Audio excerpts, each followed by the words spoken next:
Chegando então agora ao nosso momento do sermão propriamente dito, eu peço que abram em Neemias capítulo 5. A gente está nessa única série, uma série de pregações em 2 livros, Esdras e Neemias, que se trata de um único momento histórico registrado na palavra. Então, Neemias capítulo 5, nossa exposição hoje vai ser em todo o capítulo, 19 versículos.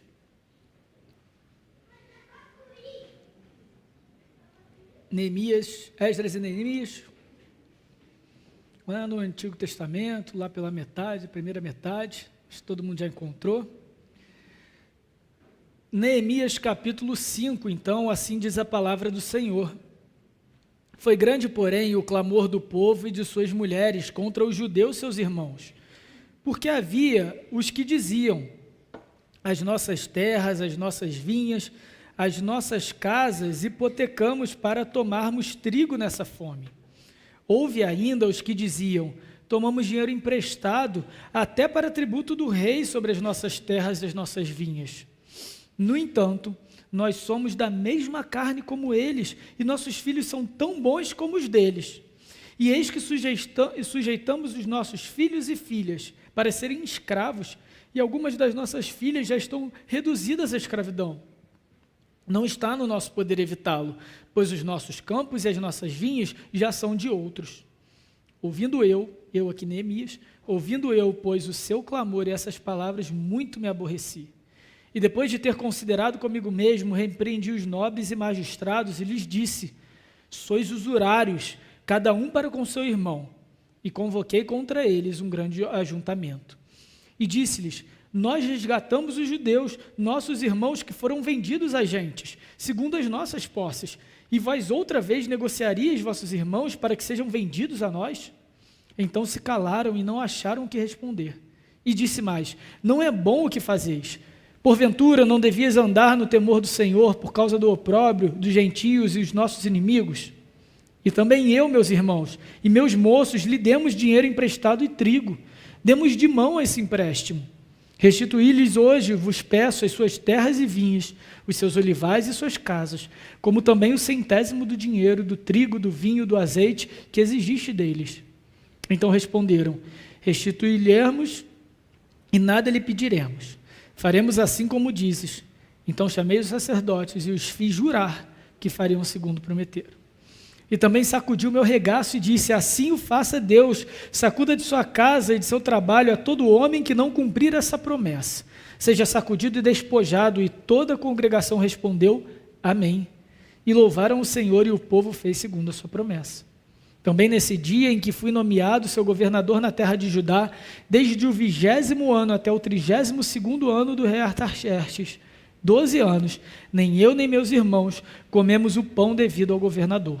Mas os primeiros governadores que foram antes de mim oprimiram o povo e lhe tomaram o pão e vinho, além de 40 siclos de prata, e até os seus moços dominavam sobre o povo. Porém eu assim não o fiz, por causa do temor do Senhor. Antes, também na obra desse muro fiz reparação, e terra nenhuma compramos, e todos os meus moços se ajuntaram ali para a obra. E também 150 homens dos judeus e dos magistrados, e os que vinham a nós, dentre as gentes que estavam ao nosso redor, eram meus hóspedes. O que se preparava para cada dia era um boi e 6 ovelhas escolhidas.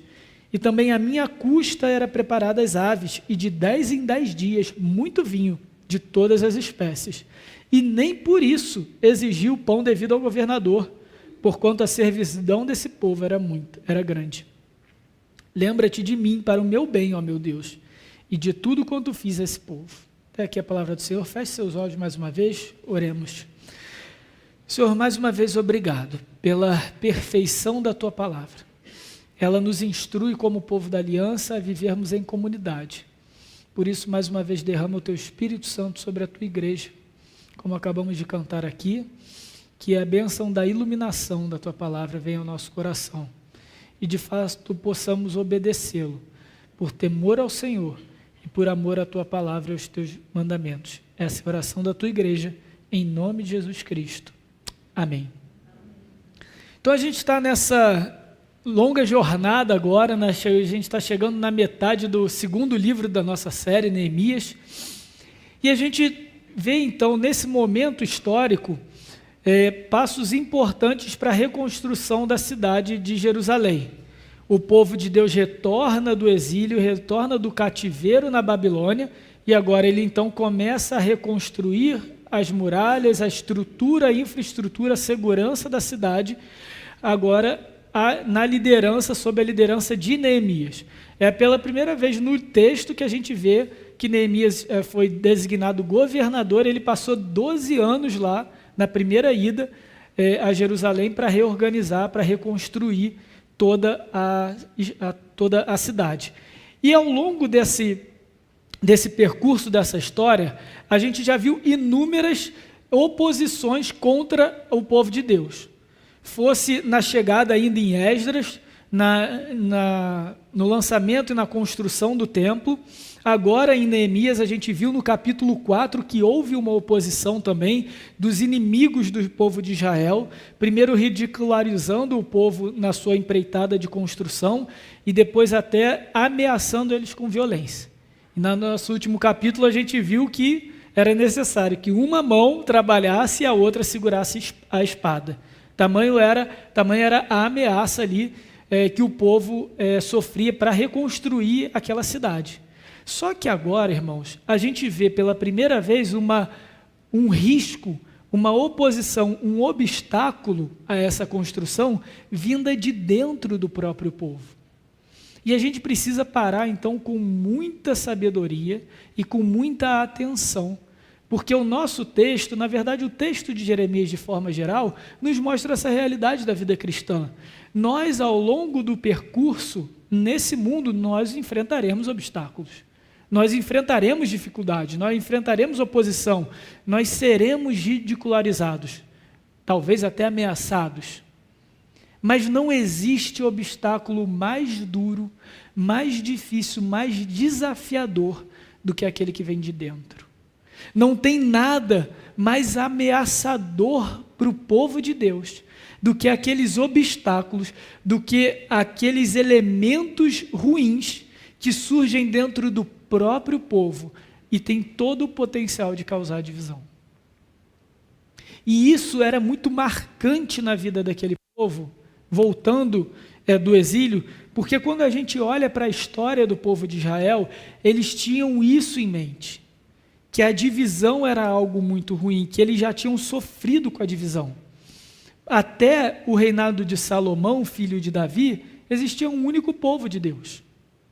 Mas com a morte de Salomão, na realidade, o princípio da divisão já começa em Salomão, justamente porque ele acaba se contaminando com idolatria da terra e com as suas inúmeras mulheres que ele teve, e a gente não tem um bom desfecho do relato de Salomão em Reis. A gente vê que Salomão também começou a colocar impostos muito rígidos, muito rigorosos no povo.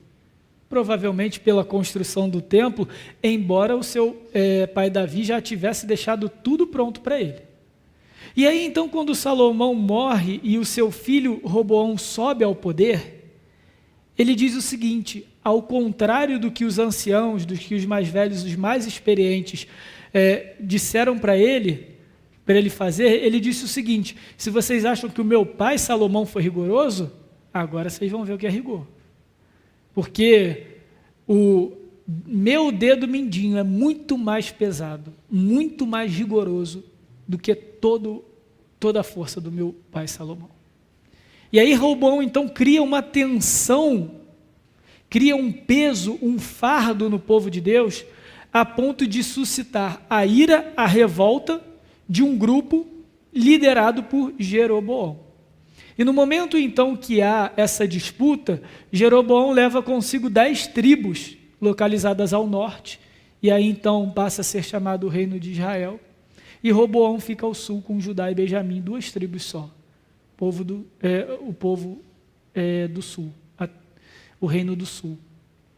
E nesse momento a gente vê que uma má administração, que a falta de sabedoria de um líder em gerir uma situação, um obstáculo interno, causou a divisão de todo o povo. E mais do que isso, o pecado dentro do povo, mal conduzido e administrado por um líder, causou a divisão do povo de Deus. E a história foi seguindo até que cada um dos reinos, reino do norte e reino do sul, no seu devido tempo, foi levado cativo. Uns pela Babilônia, outros pelos sírios. E aí, então, depois de muito tempo, o reino persa domina esses dois reinos, e o reino do norte nunca é restaurado. As 10 tribos se perdem. Somente Judá retorna do exílio. É esse Judá, é o reino do sul que a gente tem acompanhado. Pela misericórdia do Senhor, porque ele tinha as promessas de cumprimento do Messias, de salvação. Então ele preservou uma parcela daquele povo. Mas esse povo aqui agora, vendo depois de inúmeros obstáculos que surgia divisão no meio deles, era um povo que sabia o quão doloroso, o quão penoso era o pecado dentro do povo da aliança, a ponto de dividi-lo. Ele com certeza tinha em mente muitas famílias, muitos conhecidos, ou famílias conhecidas, nomes conhecidos, daqueles que nunca retornaram do exílio, de um Israel que nunca foi restabelecido. Só pela graça Judá voltou. E agora esse mesmo Judá passava por obstáculos, passava por dificuldades internas que colocavam o povo um contra o outro.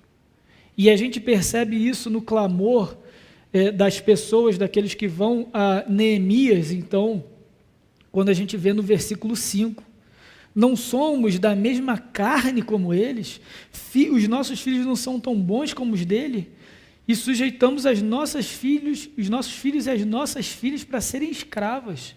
Então eles estão dizendo, nossa, eu sou carne como eles são povo da aliança como eu. Mas a gente não se vê mais como um único povo. A diferença, a distinção, a separação. Então, queridos, o primeiro olhar que eu queria trazer para os irmãos nesse texto do capítulo 5, sabendo que o tema principal aqui e o motivo dessa divisão é a usura, é a ganância, que a gente não perca de vista a realidade maior do livro. Porque talvez a gente pode correr para o texto e já querer aplicar na nossa vida financeira, já querer aplicar, ou como muitos fazem no livro de Neemias, já querer aplicar como bons modelos de liderança. Vamos olhar o contexto maior na história da redenção. Aquele povo que já havia sofrido uma vez com a divisão, que quase sumiu e pela misericórdia de Deus não foi extinto da terra, agora sofreu uma ameaça de divisão de novo. O povo da aliança estava comprometido com o pecado interno. Olha a seriedade disso. Agora a gente vai ver então, e esse é o tema do nosso sermão de hoje, como a gente combate o pecado que divide o povo de Deus. Porque o pecado tem a capacidade de dividir o povo de Deus, caso o Senhor não tenha misericórdia de nós e nós não hajamos da maneira correta. Então, o nosso primeiro ponto hoje é que o pecado interno divide o povo de Deus. E que perigos vêm desse pecado interno? A gente vê duas formas de perigo, talvez manifestas numa única realidade, uma realidade financeira, uma realidade social. Mas é o perigo do egoísmo e o perigo da ganância. Nos primeiros 4 versículos a gente vê o perigo do egoísmo. Então o texto começa, foi grande, porém, o clamor do povo e de suas mulheres contra os judeus, seus irmãos. Eram iguais a eles. Não importa se eles tinham mais dinheiro, não importa se eles eram os nobres, os legisladores, as autoridades civis ali, eles eram judeus, eles eram irmãos como eles estavam sob a mesma aliança. A gente não deveria esperar isso de um irmão, mas isso acontece. E muitas vezes, para alguns, aquilo que tem de mais doloroso na vida cristã, na vida em comunhão com Deus, na vida como igreja, é uma ofensa, é um pecado, é um ataque, é uma injustiça que vem de um irmão, que vem daquele que senta ao nosso lado no banco. E, gente, isso é muito, muito sério, e a gente precisa estar muito vigilante quanto a isso, porque isso nos mostra a nossa responsabilidade uns com os outros, do quanto nós devemos ser bênção e sustentar e estar sempre de braço estendido em favor do nosso irmão. Afinal de contas, nós somos irmãos, nós somos de uma única família, de uma família da fé. Mas não é o caso aqui. Esses judeus se esqueceram dessa realidade, e por isso que eu apresento o primeiro perigo, antes mesmo de falar da ganância e da questão social e financeira, mas do egoísmo, porque o egoísmo no nosso meio nos dificulta a enxergar o outro como igual, a enxergar o outro como irmão. Quando a gente acaba sem perceber, muitas vezes, nutrindo o egoísmo dentro da igreja, nós acabamos colocando a nossa vontade, a nossa visão, a nossa opinião, o nosso conforto em primeiro lugar. E isso é muito danoso a médio e longo prazo no meio do povo de Deus. Com certeza, esses nobres, esses magistrados, a gente vai continuar vendo, eles não eram pessoas necessariamente ruins, ímpias, eram judeus, tanto que quando Neemias vai chamá-los, vai chamar a atenção, eles respondem na mesma hora. Isso nos mostra, talvez, que tem havido sutileza nessa situação. Não foi uma situação que começou do dia para a noite.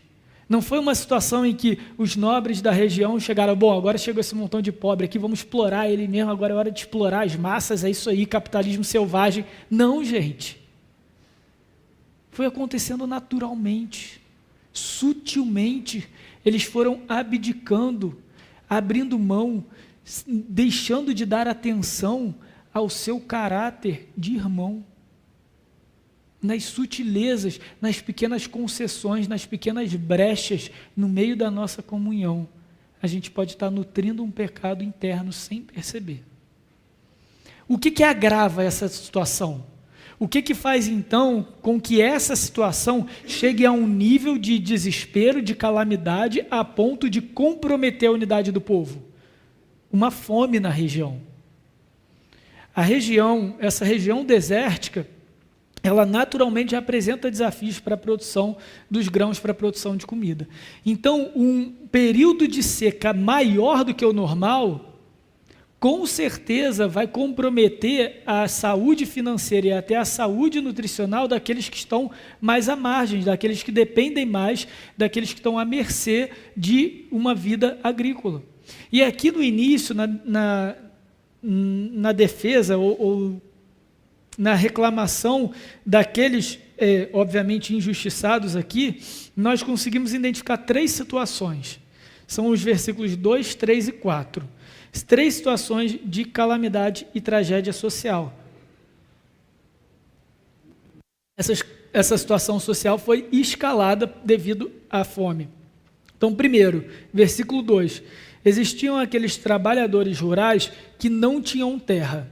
Então, eram famílias mais pobres, que elas voltaram do exílio sem recursos, ou às vezes os recursos foram todos gastos durante a viagem. Lembrem-se que o reino da Pérsia, da onde provavelmente eles saíram, a região que o povo judeu saiu até Jerusalém, era uma jornada de meses, 1.500 quilômetros. Então, era uma jornada muito dispendiosa.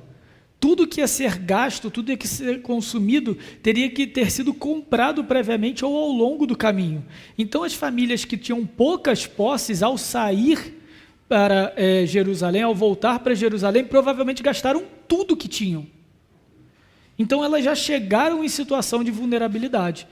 Elas não tiveram dinheiro, provavelmente, para comprar terras para elas plantarem, para elas viverem da terra. Então, elas trabalhavam arrendados na terra dos demais. E num momento de fome, em que você não tem nem a própria terra, fica ainda mais difícil você viver da terra alheia. Então, esse é o primeiro grupo, aqueles trabalhadores que não tinham nem terra, eles dependiam do próprio trabalho. A seca reduzia o trabalho, logo reduzia a demanda de mão de obra, logo reduzia a receita, o retorno financeiro que aquelas famílias tinham. O segundo grupo, no versículo 3, são as famílias que sim tinham terras. não necessariamente um latifundiário, mas o sujeito tinha uma terra. Provavelmente eram os que empregavam os do versículo 2.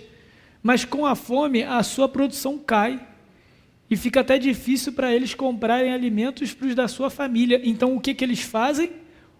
A única coisa que lhes sobrou, que são as terras, são as plantações de uva e de azeitona, eles hipotecam, eles arrendam, eles pegam dinheiro emprestado com judeus, com pessoas do povo, que tinham mais recursos, que tinham dinheiro sobrando, tinham recursos sobrando, ou grãos sobrando, provavelmente é comida e não dinheiro propriamente dito, para então, para subsistir naquele momento de fome. Só que uma vez a dívida contraída e os juros crescendo, eles não conseguiram reaver a terra. E por direito do contrato, perderam essas terras. Alguns até, e aí nesse ponto, tanto no versículo 3 e 4, aqueles que se endividaram, eles colocaram inclusive os filhos e as filhas como segurança do pagamento. Isso era comum na época. Você poderia se vender como servo, se vender como escravo durante um determinado tempo para você quitar uma dívida sua. Então, foi naquele momento de desespero, naquele momento de extrema necessidade, eles não só abriram mão das suas terras, como eles abriram mão também das suas famílias, dos seus filhos e das suas filhas. E aí o versículo 4 nos diz o terceiro grupo, aqueles que se endividaram para pagar também os tributos cobrados pelos persas. Eles ainda estavam sob o domínio do Império Persa, embora eles tenham sido permitidos a reconstruir Jerusalém. E os tributos eram pesados. E o Império Persa não queria saber se estava com fome, estava sem fome. Os tributos eram pesados. Agora imaginem-se como povo de Deus, se reunindo no templo para prestar culto. Você conseguiria adorar a Deus, vendo seu filho, vendo a sua filha, como escrava do seu lado, escrava de um irmão seu? Entendem a situação? É mais do que justiça social, é mais do que uma crise financeira,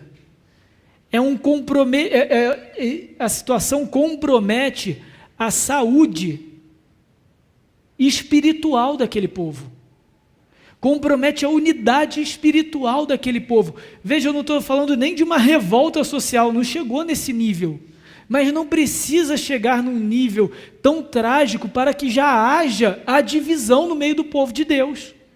É a mesma coisa no nosso meio, quando a contenda, quando o egoísmo, quando o pecado se faz presente dentro da igreja e não é tratado devidamente, a gente não consegue nem sentar no banco com aquela pessoa perto. A gente tem dificuldade de adorar a Deus com aquela pessoa próxima. Infelizmente, essa é a verdade, o nosso coração tem dificuldade de perdoar, assim como ele também tem dificuldade de reconhecer o próprio pecado. Por isso que o pecado interno do povo compromete a unidade do povo de Deus, como o povo da aliança, compromete a espiritualidade, compromete o culto ao Senhor. E por isso Neemias fica tão alarmado, porque era uma situação que não deveria ser esperada daqueles que formam o povo de Deus. Aquela situação com certeza estava se escalando, estava piorando por conta da situação de fome, e com certeza estava comprometendo o espírito de comunhão e adoração daquele povo. E aquilo não podia continuar. Então, irmãos, a gente precisa ter muita atenção quanto ao perigo do egoísmo no nosso meio, aquilo que faz com que nós nos coloquemos em primeiro lugar e não consideramos o nosso irmão ao nosso lado, que é nosso irmão. E a gente muitas vezes não percebe que pequenas atitudes podem comprometer toda a nossa espiritualidade, toda a nossa comunhão. Todos nós aqui, de igual forma, somos responsáveis pela unidade da igreja.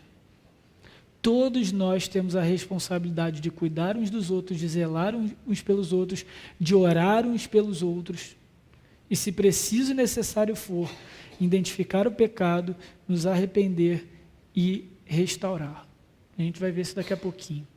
Então, queridos, isso é muito importante, porque pecado não tratado, e aqui nesse caso específico de egoísmo, comprometia a adoração.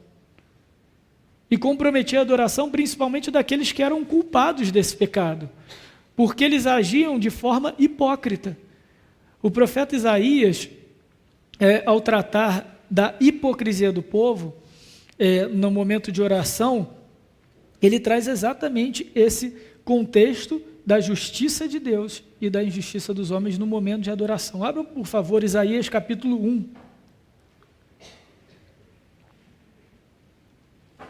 Isaías capítulo 1, versículos 15, 16 e 17.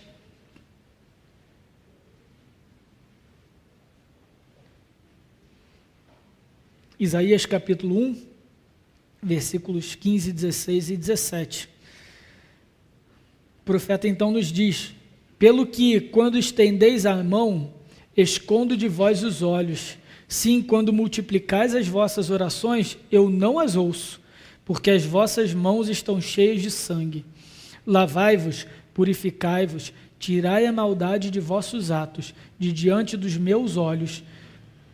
Cessai de fazer o mal, aprendei a fazer o bem, atendei a justiça, repreendei ao opressor, defendei o direito do órfão, pleitei a causa das viúvas. Então Isaías já vai abrindo a sua profecia, a sua grande profecia, acusando o povo de uma hipocrisia. E a situação é muito dura. As palavras do profeta, na verdade, são as palavras de Deus. Isaías só transcreve elas. São muito pesadas. Olha só, não adianta estender a mão para mim. Não adianta vocês orarem para mim, vocês falarem comigo, vocês virar os olhos para mim. Eu vou voltar os meus olhos contra você, eu vou fechar os olhos contra vocês.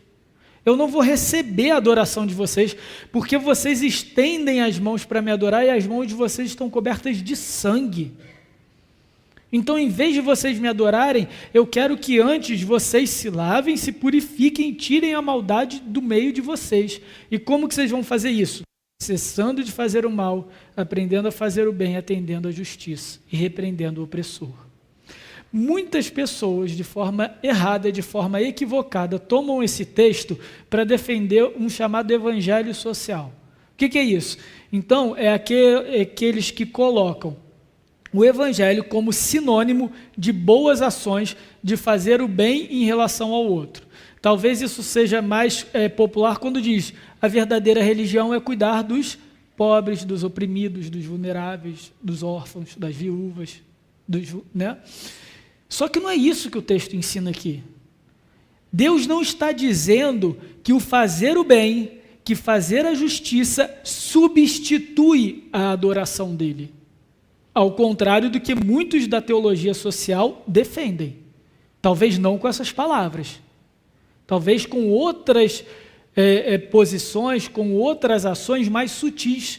Do tipo, eu não vou tanto à igreja, mas eu estou sempre fazendo o trabalho social e levando o evangelho aos vulneráveis.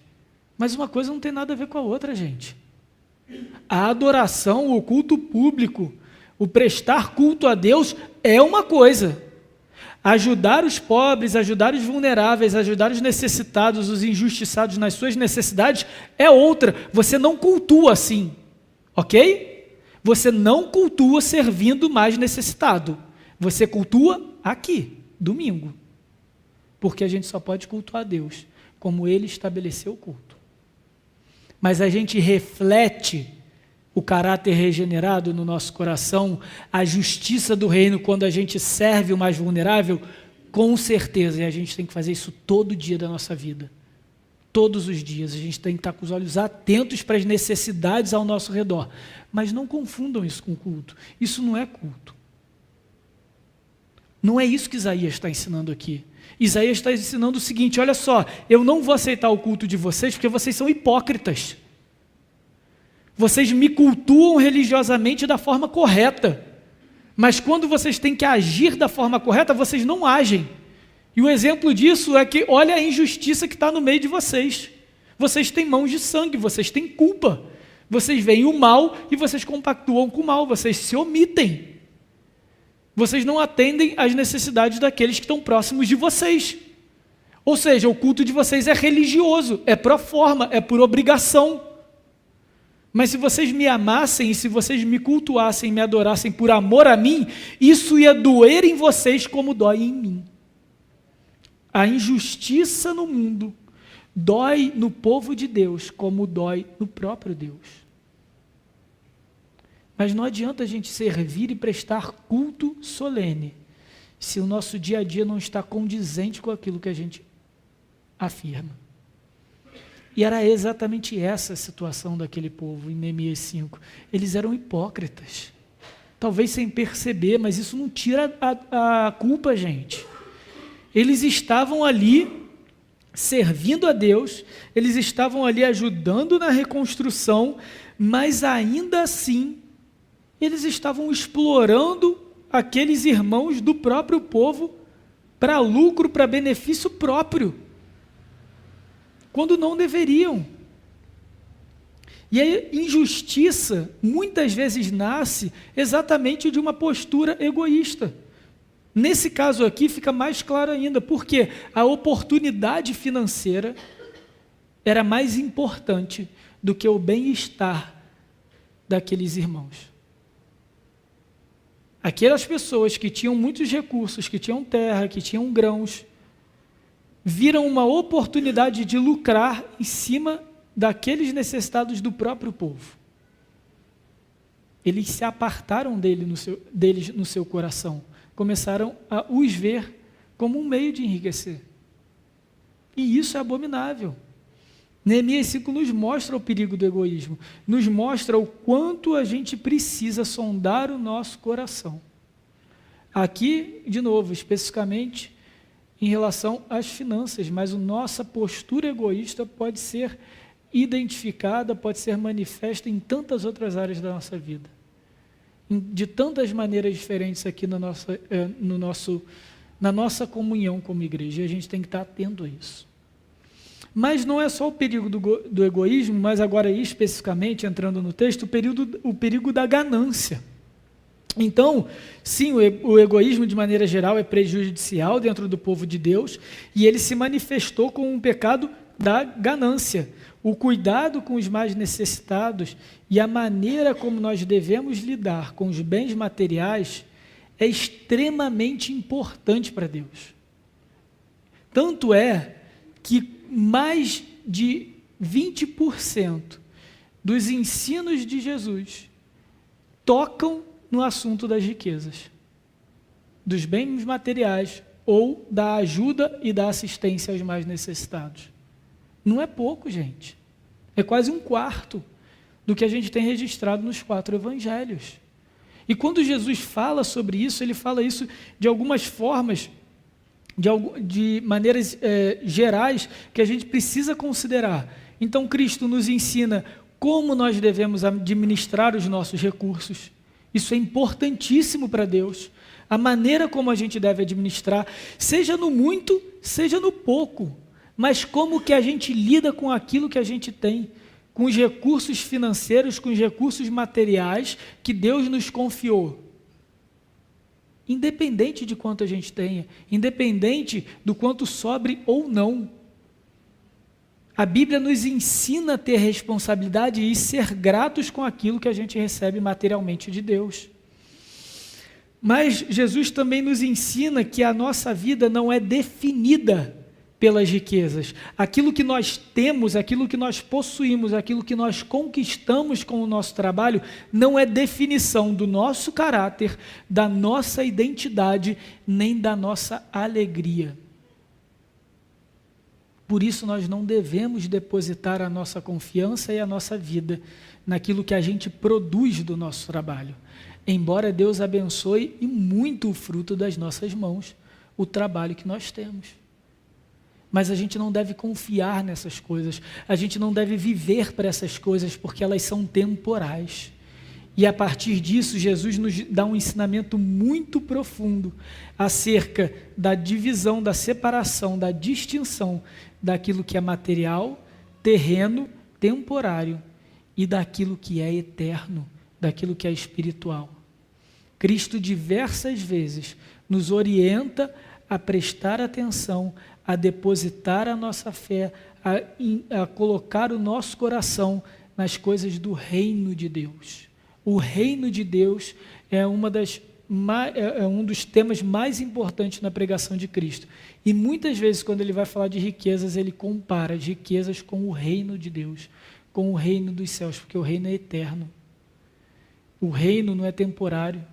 O reino não pode ser conquistado pelo nosso suor, pelo nosso trabalho, pelo nosso mérito, porque ele foi conquistado na cruz pelo seu próprio sangue. A gente não merece o reino de Cristo, a gente herda o reino. E herança é algo que a gente recebe dos nossos pais sem mérito.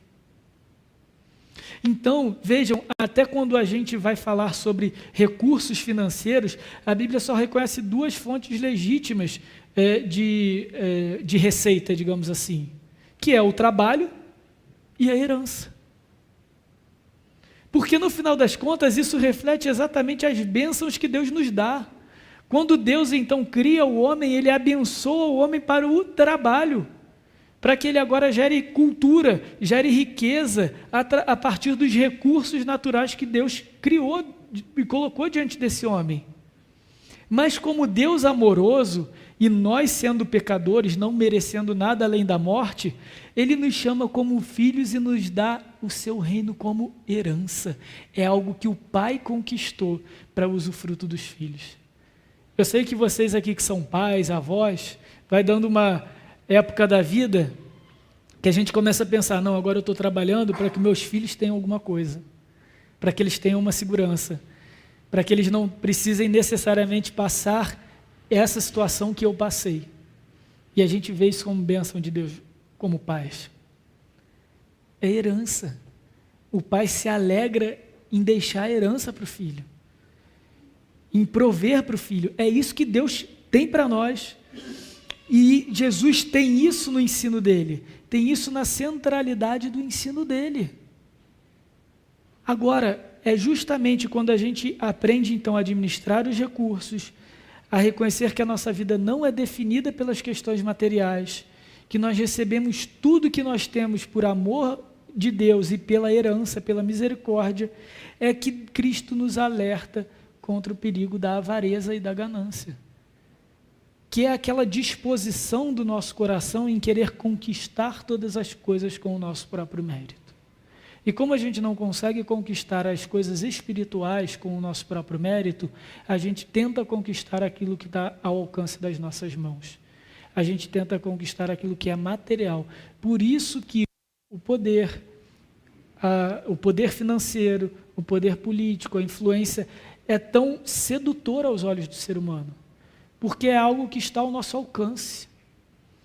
Por mais que a gente queira, por mais que a gente queira pecaminosamente falando, a gente não consegue construir o reino de Deus, porque no final das contas a gente sabe que o reino é espiritual e é Cristo mesmo quem o executa, mas às vezes no nosso dia a dia, a gente acha que as pequenas e grandes conquistas vêm pelo esforço da nossa mão, e isso é muito sedutor. Às vezes, quando você dobra a tua meta de vendas, aí cai aquele salário, aquela comissão bizarra, tipo gorda, e fala, caraca, olha só o que eu conquistei com o meu trabalho. Isso é tentador. Quer dizer que a gente não pode ter prazer no nosso trabalho? Claro que não, a gente pode e deve, mas a gente tem que ter prazer no nosso trabalho e nos frutos dele, porque foi Deus que nos deu ele. A gente tem que ter prazer na função que Deus nos dá nessa terra, ela nos dando muitos frutos materiais ou não. Então, Cristo nos dá esse alerta, e quando a gente então guarda o nosso coração disso tudo, a gente então também nos protege do egoísmo, e preserva o nosso coração, e o prepara com mais disposição a ajudar aqueles que mais necessitam, a zelar por aqueles que estão à margem, a zelar por aqueles que estão vulneráveis. A gente não vai conseguir fazer isso da forma adequada diante de Deus, se a gente não passar por todo o processo antes. Se a gente não tiver uma visão madura, uma visão grata e uma visão humilde diante de Deus em relação às nossas posses, em relação àquilo que a gente tem. Se a gente pode resumir o que Cristo disse acerca das riquezas, a gente pode citar Mateus 6, o Evangelho de Mateus, então, capítulo 6.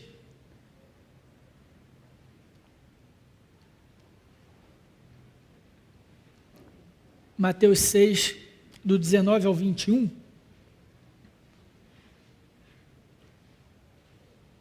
O que Cristo nos ensina? Mateus capítulo 6, versículo 19 e 21. Não acumuleis para vós outros tesouros sobre a terra, onde a traça e a ferrugem corroem, e onde ladrões escavam e roubam. Mas ajuntai para vós outros tesouros no céu, ou seja, tesouros diferentes no céu, de outra natureza. Por isso que tem o outros aqui. Onde traça nem ferrugem corrói, onde ladrões não escavam nem roubam, porque onde está o seu tesouro, ali está o seu coração. Esse é um bom resumo de tudo que Cristo nos ensina acerca do dinheiro e da nossa relação com ele. Porque no final tudo se resume ao coração. Tudo se resume à nossa disposição interna diante da vida e do que a gente espera da vida. Se a gente espera da vida grandes conquistas, se a gente espera da vida grandes confortos, grandes luxos, então o nosso tesouro está nessa própria terra. Agora, se a gente espera da vida uma vida eterna, que vai para além dessa vida, aquilo que a gente tem de mais precioso e aonde a gente deve confiar o nosso coração, está no reino de Cristo que está vindo. Então, quando a gente olha esse texto, a gente precisa lembrar que a nossa relação com as riquezas é, antes de mais nada, uma relação do coração. E quando Jesus fala aqui no versículo 19, não acumuleis para vós, é o que Jesus está querendo ensinar, que a gente não pode juntar dinheiro?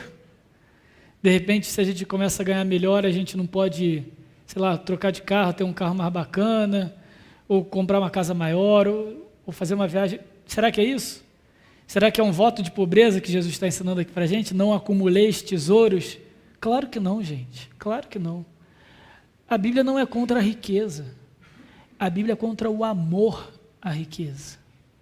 Acumuleis aqui não é acumular de investir ou de guardar dinheiro. Eu estou guardando dinheiro, sei lá, para um projeto, sei lá, trocar de carro, pagar a faculdade, viajar, sei lá, qualquer coisa assim, pagar as contas que está o cartão de crédito. Não é disso que é o acumuleis. A gente tem que pensar numa época em que as pessoas acumulavam as coisas para os tempos difíceis. Elas estavam muito à mercê da natureza. Esse é o contexto do nosso texto, né? É um momento de fome. Então era uma sociedade basicamente agrária. Você tinha que acumular, porque o acúmulo era a segurança. Não foi exatamente isso que José, durante 7 anos de bonança no Egito, ele fez? Ele acumulou grãos, e aí nos 7 anos de fome, o Egito era a única terra que tinha grãos. O que Jesus está condenando aqui é o seguinte: não vá guardando o dinheiro, não vá acumulando riquezas, não vai depositando na sua vida material, naquilo que você tem, a segurança dos seus dias. Porque a segurança dos seus dias está no Senhor e naquele que te dá todas essas coisas. É disso que Cristo está falando. Talvez aqueles nobres e magistrados do tempo de Neemias viram na fome: opa, pode ser que uma hora a fome chegue até mim, mas o meu irmão aqui está precisando de terra e está sobrando aqui, então por que não comprar essa terra? Vai que piora. Entendem? E aí, sem perceber, de forma sutil, você vai dando concessões no seu coração. Você está acumulando riquezas sem perceber. Você está depositando a segurança naquilo que Deus te deu.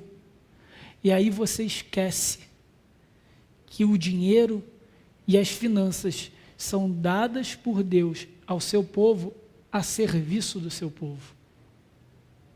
Ou seja, as riquezas nos servem. Nós não devemos servir a riqueza. Mas quando a gente trabalha para enriquecer, quando a gente trabalha para acumular e para ter uma segurança longe do Senhor, uma segurança que reside no nosso esforço, no nosso mérito, a gente está trabalhando para o dinheiro. A gente está trabalhando para o dinheiro. Ele passou a ser nosso Senhor. E assim como aquelas crianças, aquelas meninas e aqueles meninos foram vendidos para pagar uma dívida, o nosso coração foi vendido para pagar a dívida. não uma dívida real, mas uma dívida moral, espiritual, que agora a gente passa a se colocar com o dinheiro. Uma dívida de que eu preciso ter a minha casa, sair do aluguel para eu ter segurança. Eu preciso ter tanto dinheiro para que a minha vida seja tranquila nisso. Eu preciso... Pronto, você acabou de contrair uma dívida no seu coração. Então vejam, a ganância é algo extremamente perigoso, porque ela começa de forma sutil, e muitas vezes ela começa de forma legítima. Ninguém chega da noite para o dia aqui e fala, bom, eu vou criar um esquema de pirâmide aqui, um marketing multinível aqui, porque para começar a enriquecer as custas do irmão da igreja. Não, gente. Às vezes é um imposto que você sonega, às vezes é uma nota fiscal que você deixa de emitir porque não vai gerar tanto tributo, e aí a gente vai dando pequenas concessões erradas e que podem até causar testemunho errado, e é o que Neemias se preocupa também, mas o dinheiro está tão apertado, mas está tão difícil.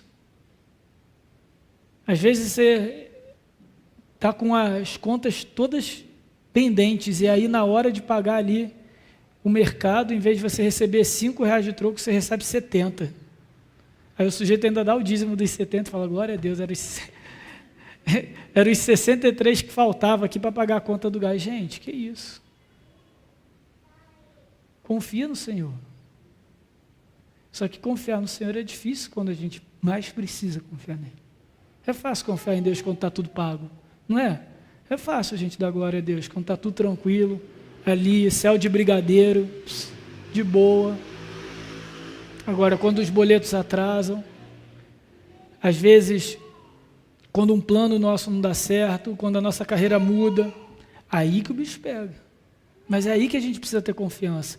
É aí mesmo que a gente precisa confiar no Senhor e depositar o nosso coração nele, porque o nosso coração está no Senhor, seja qual for as circunstâncias, elas favoráveis ou não para o povo de Deus.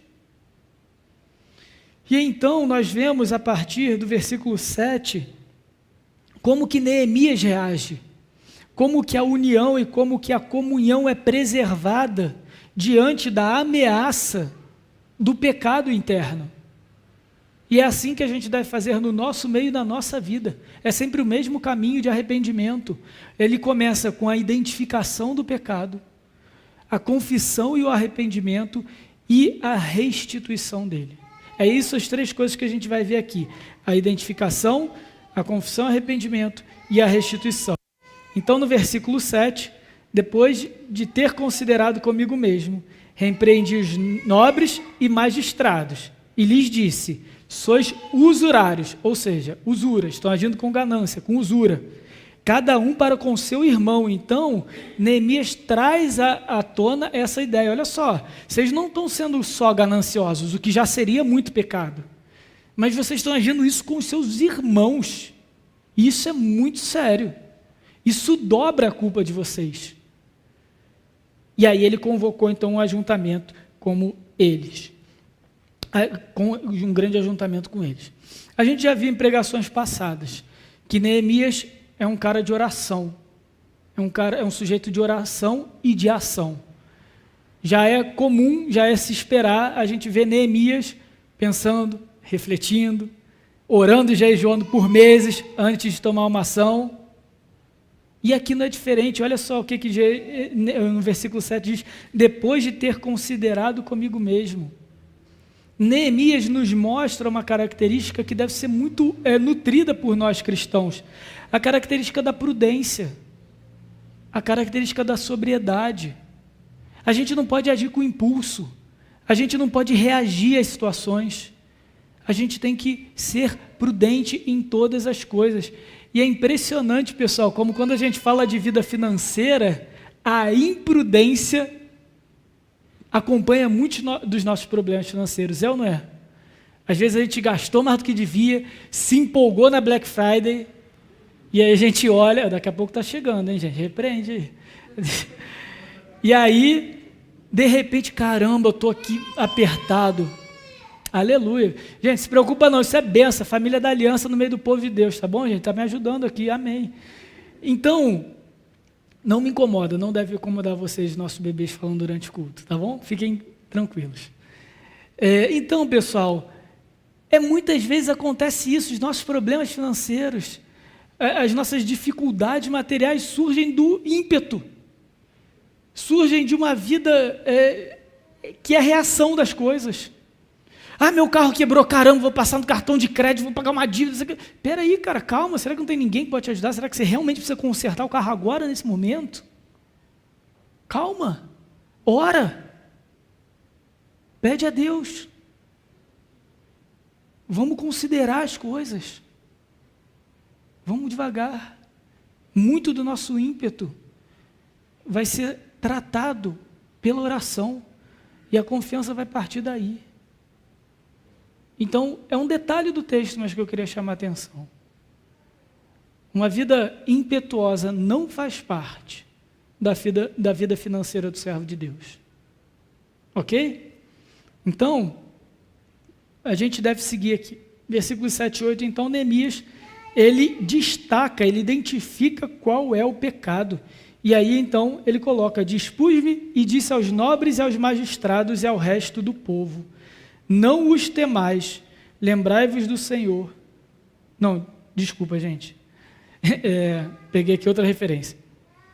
E aí, então, Neemias coloca aqui, no versículo 7, depois de ter considerado comigo mesmo, repreendi os nobres e magistrados e lhe disse, sois usurários, cada um para com seu povo. Convoquei com eles um grande ajuntamento, versículo 8, e disse, nós resgatamos os judeus, nossos irmãos, que foram vendidos às gentes, ou seja, aos povos que não são povo de Deus, segundo as nossas posses.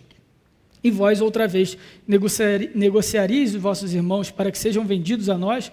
Então, o que Neemias está falando? Cara, há pouco tempo atrás, aqueles que eram servos, aqueles que eram escravos dos persas e de outros povos, a gente tirou do nosso bolso para libertar eles da escravidão, para que eles voltassem para Jerusalém com a gente. Aí, chegando aqui, vocês vão cometer o mesmo erro, o mesmo pecado? Agora vocês vão escravizar eles? Que sentido faz isso? Cadê a coerência de vocês como povo de Deus? Então, para abençoar eles, você tira do bolso e faz, mas na hora que te convém, vocês os exploram. Isso está errado. Isso é abominável. Então, é isso que Neemias chama a atenção, ele identifica o pecado. E o pecado da ganância, o pecado da usura no nosso meio tem que partir também de nós e daqueles que estão próximos de nós. E a gente precisa identificar isso na nossa vida, gente. E não é fácil identificar isso na nossa vida. Porque a gente vai precisar reaver a motivação do nosso coração em cada gasto, em cada compra. E como eu disse, a gente é muito bom em justificar as coisas. Muitas vezes a gente pode dizer, não, isso daqui é o melhor para mim, isso daqui é o melhor para minha família, isso daqui é a segurança para não sei o quê, isso daqui é para investir na minha carreira. Será que é mesmo? Ou a gente tem usado boas justificativas, até justificativas santas, simplesmente para alimentar o nosso coração e a nossa vaidade. O nosso pecado de usura, o nosso pecado da ganância começa assim, começa na vaidade. E isso é difícil, né? Porque a gente tem, os nossos argumentos são tão bons que convencem até nós mesmos. E muitas vezes a gente vai precisar que outro de fora nos aponte isso. Nos aponte a incoerência. Isso é difícil, isso dói. Mas vejam, não tem dor maior do que o povo de Deus ser dividido. Não foi fácil para Neemias falar para esses nobres aquilo que eles tinham que fazer. Mas ele precisou fazer em nome e em prol da unidade e da comunhão do povo de Deus. E quem são esses nobres? Quem são esses magistrados? Se a gente voltar em Neemias 4, versículo 14, um capítulo antes, aí sim é o versículo que eu estava lendo, a gente vai ver que esses mesmos nobres, esses mesmos ricos, que agora estão sendo acusados por Neemias, versículo 4, 14, dispus-me e disse aos nobres e aos magistrados e ao restante do povo, não os temais, ou seja, aqueles que estavam ameaçando fisicamente o povo na reconstrução da muralha, lembrai-vos do Senhor grande e temível, e pelejai pelos vossos irmãos, filhos, filhas, vossa mulher e vossa casa. Então, gente, há pouco tempo atrás, esses nobres, a galera com grana ali, se juntou ao povo como irmão, como igual, para pegar no tijolo, no cimento, na espada e construir a muralha. Agora eles estão explorando essas pessoas. E aí, olha só como isso é sério. E talvez isso também nos alerte de algo. Muitas vezes, para a obra visível, para aquela que é reconhecida diante dos homens, a gente se faz irmão, a gente se faz igual. Mas no dia a dia, quando o irmão precisa, a gente é usurário, a gente vira as costas. Então não basta, queridos, a gente ter uma postura de irmão só que no domingo. Só na hora que tem que cumprimentar um ao outro. Não basta a gente ser igual, a gente ser humilde nos momentos nos eventos da igreja. Esses caras construíram o templo, a muralha, do lado de todo mundo. Se bobear, ele ajudou o pai da menina que ele escravizou a carregar tijolo, e ele estava achando aquilo o máximo. Percebem? Como é grave a situação? Como atrapalha a comunhão? E, de novo, é uma questão do coração. Não é só financeira, é do coração. O quanto a gente tem que olhar o nosso coração no serviço a Deus, se a gente, de fato, considera uns aos outros irmãos, conservos, iguais a nós mesmos, ou até superiores a nós mesmos, como a palavra nos diz. Ou se isso só serve quando a gente está aqui, de forma visível, de forma vista para o povo. A nossa postura tem que ser o tempo todo assim. A gente tem que estar sensível à necessidade do outro o tempo todo. A gente tem que estar sensível às injustiças que acontecerem, se porventura acontecerem no nosso meio, o tempo todo, porque essa é a nossa responsabilidade como unidade, como povo da aliança. Então, a nossa motivação não é só para edificar muros. Não adianta a gente ter um muro bem edificado, se o nosso coração está corrompido. Aquele povo estava com um muro redondinho ali no reboco, já lisinho, top para receber ali o acabamento. O templo também estava um brinco. Mas e aí? E a relação entre eles? E na hora do vamos ver, na hora que bateu a fome? Eles viram que não adianta. Não adianta se chamar povo de Deus, porque Deus não quer um povo com os muros bem feitos, com o templo arrumado. Ele quer um povo que reflita o caráter e a justiça dele na terra. É assim que é reconhecido o povo de Deus. E não simplesmente com aquilo que a gente faz. Com aquilo que a gente faz de visível. Então a gente precisa sim ter essa consciência, ter essa sabedoria, ter essa sensibilidade para o outro. Principalmente aqueles de nós que têm mais recursos. Porque em nenhum momento, como eu disse aqui, repito, a Bíblia não demoniza aqueles que têm dinheiro, aqueles que têm mais recursos. Aqui, o principal ensino é em relação ao coração, à disposição do coração daqueles que, tendo a possibilidade, a oportunidade e os recursos para abençoar aqueles que precisavam, não o fizeram. Pelo contrário, agiram conforme os próprios interesses pecaminosos e egoístas. Talvez sem perceber, não importa, são culpados do mesmo jeito. Então eles identificam isso, eles reconhecem o seu pecado e eles então restituem. Nesse momento, eu queria dar uma pausa aqui para mostrar para vocês o quanto é necessário esse último passo. No momento em que a gente peca, seja contra Deus ou contra um irmão nosso, a gente precisa identificar verdadeiramente o pecado. A gente precisa se arrepender, confessar. Foi o que aqueles nobres fizeram. Eles reconheceram que eles fizeram isso. De fato, a gente fez isso. E a gente vai retratar.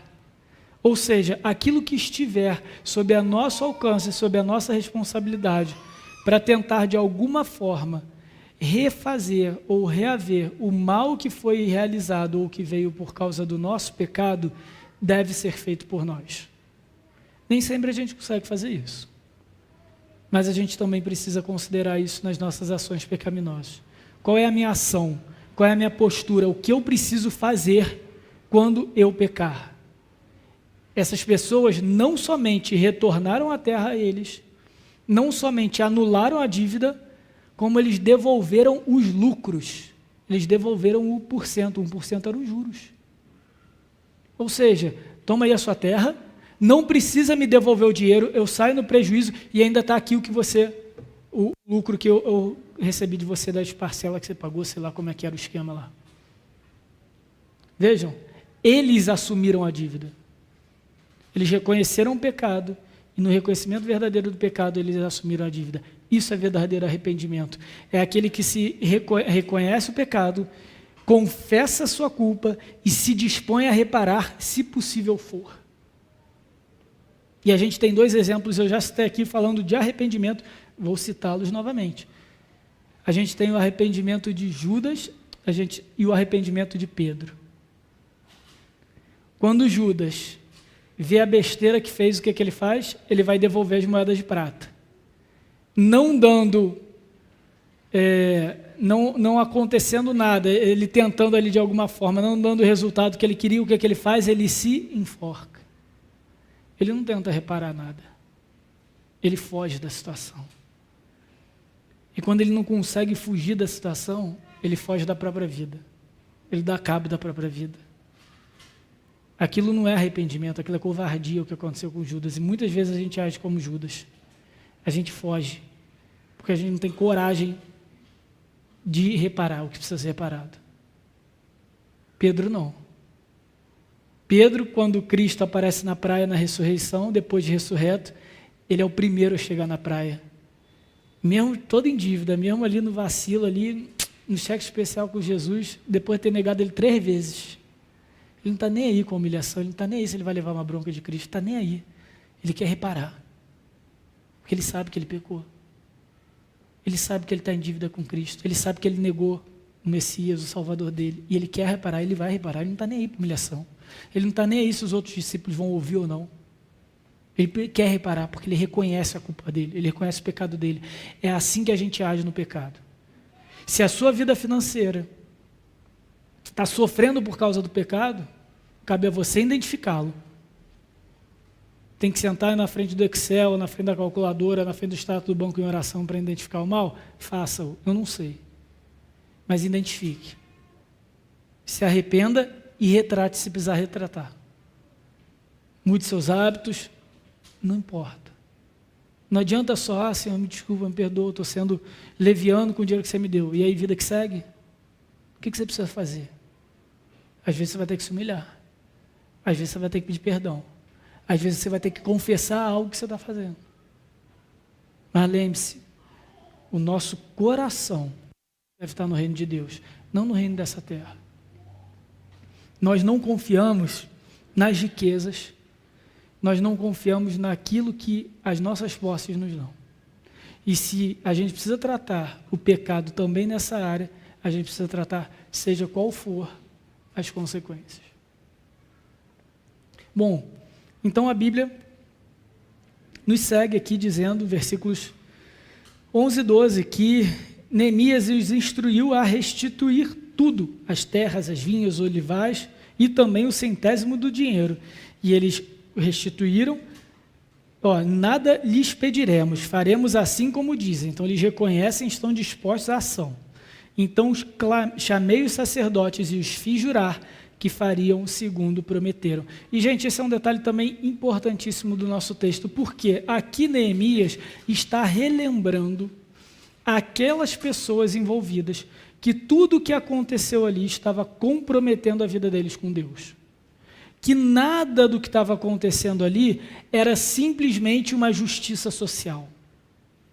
Que Neemias encontrou ali uma situação de abuso entre classes sociais dominantes e ali ele estava restaurando. Não. Aqui a forma de Neemias deixar claro que esse compromisso, esse juramento e todas essas ações estão sendo feitas diante de Deus, porque esse pecado comprometia a percepção que as pessoas tinham de Deus. Entenderam? Tanto que ele vai falar de testemunho daqui a pouco, no final do texto. E isso a gente tem que lembrar. Toda a nossa vida financeira, toda a nossa ajuda, tudo que a gente puder e deve fazer com aqueles que precisam, devem ser feito diante de Deus. Porque esse é o relacionamento que nós temos como referencial para todas as coisas da nossa vida. A maneira como nós nos relacionamos com o dinheiro deve refletir a maneira como nós nos relacionamos com Deus. Simples assim.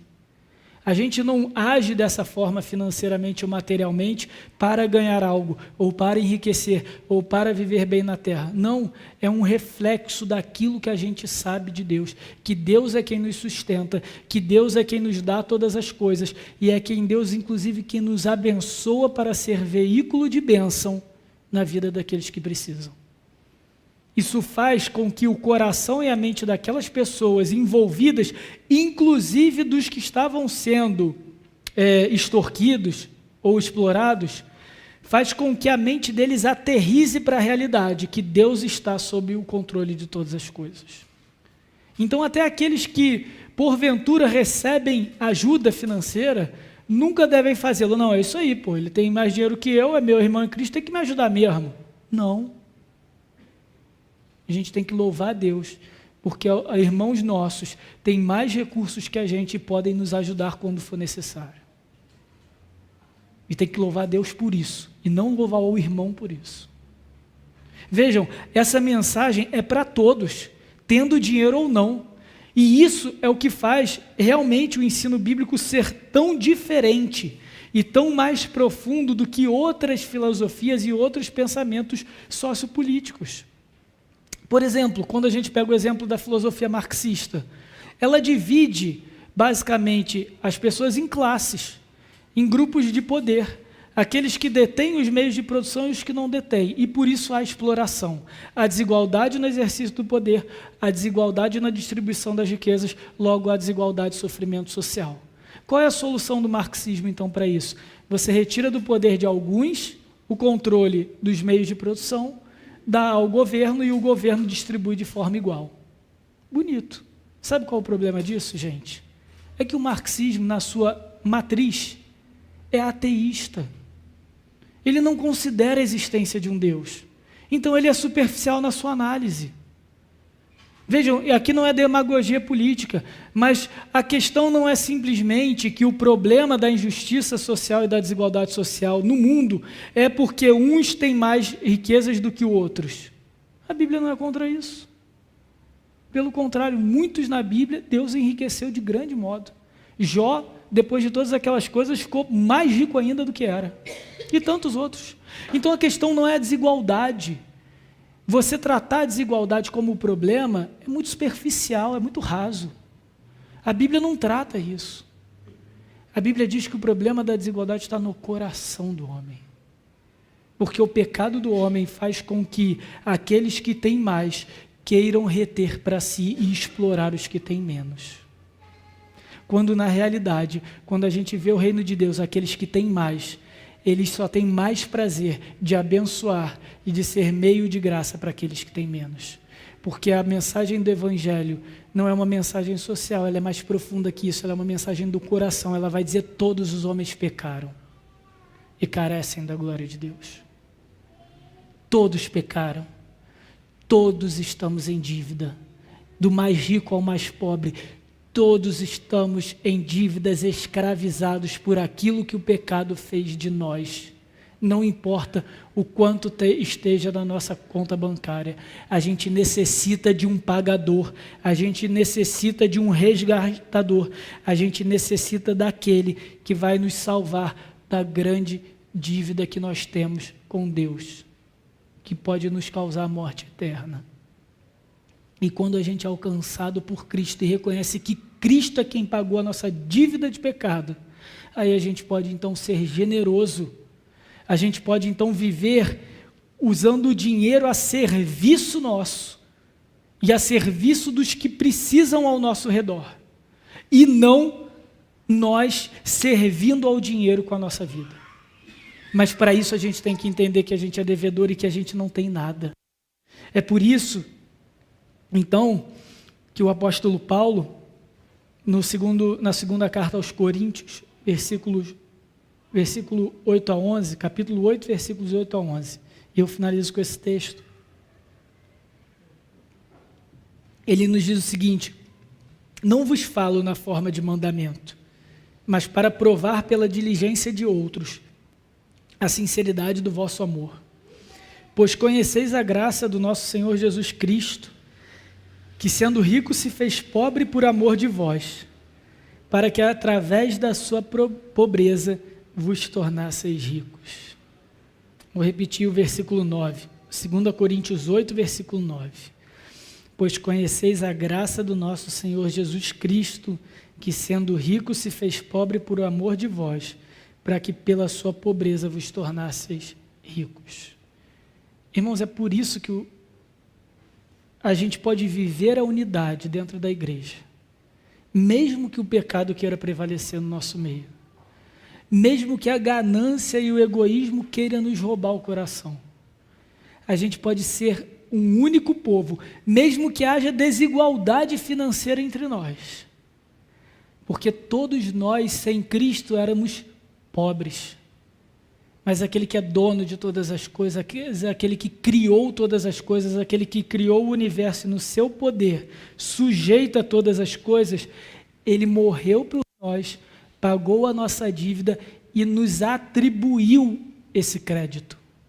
E agora Deus lida com a gente como se nós mesmos merecêssemos a salvação, como se nós mesmos merecêssemos o reino, porque Cristo fez por nós. Foi Cristo quem trabalhou, foi Cristo quem fez a obra, foi Cristo quem morreu e venceu a morte para que nós fôssemos ricos. E não tem maior riqueza que essa, queridos. É saber que tudo é nosso. Vocês já pararam para pensar que se a gente serve o Deus vivo, e se aquele que morreu na cruz por nós é o Criador de todas as coisas, tudo é nosso? Mas não olhem isso com uma visão materialista do mundo, de que agora eu sou rico, eu tenho o reino. Não usurpem o poder e a glória de Deus. Mas é o seguinte, tudo está a serviço daqueles que amam a Deus, porque assim Deus o quis. Ele colocou a criação a nosso serviço. Então agora a gente não precisa conquistar nada pela nossa própria força. A gente pode depender deles, irmãos. E não tem nada mais libertador do que isso. Principalmente em relação à nossa vida financeira, em relação às nossas posses, em relação aos nossos relacionamentos uns com os outros. Cristo fez tudo por nós.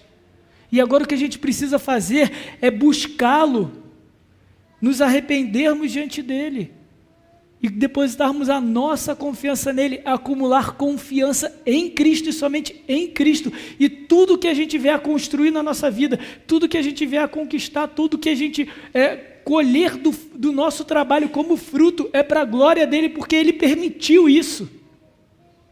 Nós somos ricos em Cristo Jesus. Tenhamos muito ou pouco. E aí a gente vai aprender como Paulo, a ser grato em toda situação. Seja no muito, seja no pouco.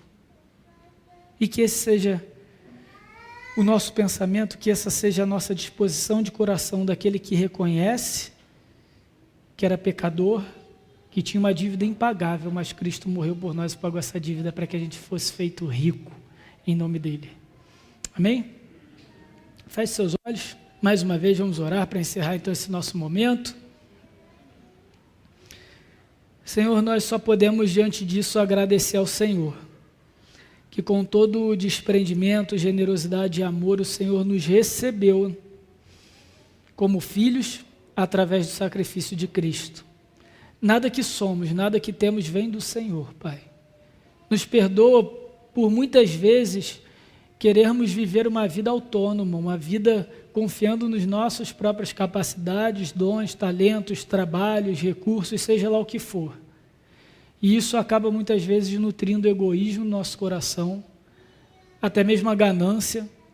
E pecados como esse, se não tratados, podem comprometer a nossa unidade como corpo de Cristo. Nos perdoa por isso, Senhor. Nos livra desse mal, Pai. Nos protege, nos preserva desse mal, do pecado interno ao nosso coração, Pai. Nós reconhecemos isso, nós sabemos que muitas vezes nós nos inclinamos contra a Tua palavra. Nos perdoa, Senhor, nos ajuda a identificar esse mal, esse pecado no meio de nós, na nossa vida, no meio da nossa família, antes mesmo que ele nos traga problemas. Senhor, nos dá humildade para confessar os nossos pecados, nos dá recursos para reparar aqueles danos que temos feito contra os nossos irmãos. Derrama Teu Espírito sobre nós, sobre a Tua igreja aqui representada, sobre o corpo de Cristo, Pai, aqui, para que sejamos cada vez unos, cada vez mais unidos, que reflitamos a mesma unidade que Cristo tem contigo. Essa foi a oração que ele fez em João por nós. E repetimos na tua presença. Tem misericórdia de nós, Senhor. E nos ajuda também, Senhor, a lidar com as bênçãos materiais que o Senhor nos dá. Seja no seu acúmulo, seja no muito, seja no pouco, mas que o Senhor nos dê amor ao Senhor. E que a gente saiba usar os recursos que o Senhor nos concede, que o Senhor nos responsabiliza, nos coloca sobre, com temor ao Senhor diante de Ti. Que nós não usemos aquilo que o Senhor nos dá para o nosso próprio prazer, para a nossa própria vaidade, mas antes para a glorificação do Teu nome, para a ajuda daqueles no nosso meio que mais precisam, Senhor. E, Senhor, aqueles que realmente em nosso meio têm sentido faltas e se encontram em situação vulnerável, dá ocasião para a Tua igreja te servir, ao servir esses irmãos. Não permita, Senhor, que em nosso meio nenhum dos nossos irmãos sinta falta de nada. Não permita em nosso meio, Pai, que a escassez, que a miséria, que nada disso, Senhor, se faça. Pelo contrário, que a gente seja uma comunidade unida e a gente possa suprir uns aos outros em amor, inclusive no material, naquilo que for necessário, e que assim o Seu nome seja glorificado, Pai. Que façamos isso pelo motivo correto, que aprendamos como igreja a ser generosos, como o Senhor foi generoso conosco, a nos dar o Teu Filho Jesus na cruz. Nos ajuda a viver essas verdades eternas, Pai, até que aquele que é o Senhor do universo e nos deu o reino como herança, venha para abrir as portas do reino inaugurado e nos receber por toda a eternidade na Tua presença. Em nome do Teu Filho Jesus Cristo. Amém. Irmãos, e agora vós que antes não erais povo, mas agora sois povo de Deus, e que não tinhas alcançado misericórdia, mas agora alcançaste misericórdia, e que a graça de Cristo Jesus, que o amor de nosso Deus e Pai e as doces consolações do Espírito Santo estejam sobre vós e todo o reino, todo o povo de Deus espalhado pela terra, até a vinda do nosso Senhor Jesus Cristo. Amém.